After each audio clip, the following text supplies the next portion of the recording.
क्या हुआ, ऐसे क्यों देख रही हो मुझे? बहुत हैंडसम लग रहा हूं तुम्हें क्या? इस वक्त तुम मुझे मशकूक लग रहे हो क्यों?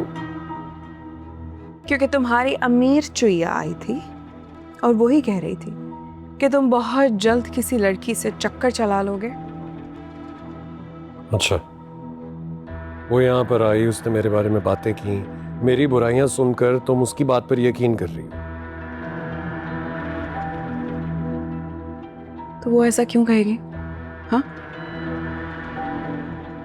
वैसे एक लिहाज से कहे तो वो ठीक ही रही थी, क्योंकि अगर देखा जाए तो पहले तो तुम उसी से शादी करने वाले थे ना। उसके बाद तुमने मुझे देखा और मैं तुम्हें पसंद आ गई, फिर उसे छोड़ के तुमने मुझसे शादी कर ली।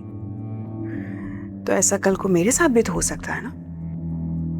अच्छा, तो इस हिसाब से तो मुझे भी तुम पर शक करना चाहिए, क्योंकि शादी तो तुम भी पहले किसी और से कर रही थी, फिर तुम्हें मुझसे मोहब्बत हो गई और फिर उसके बाद तुमने मुझसे शादी कर ली। मैं तो तुम पर शक नहीं कर रहा हूं।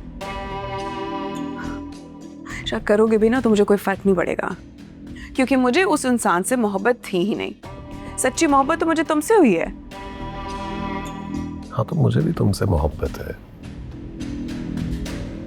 लेकिन बस तुम उसकी बातों में आ गई, इस बात से जरा बुरा लगा है, इसलिए कह रहा था।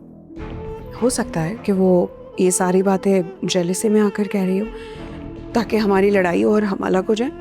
बिल्कुल ऐसा ही है, इसके अलावा उसका और कोई मकसद नहीं था। बट डोंट वरी, वो इससे ज्यादा कुछ नहीं कर सकती। और मेरी बात सुनो, ये अपार्टमेंट तुम्हारे अब्बा के नाम पर है और जो भी तुम्हारा बिजनेस है वो तुम्हारी माँ के नाम पर है।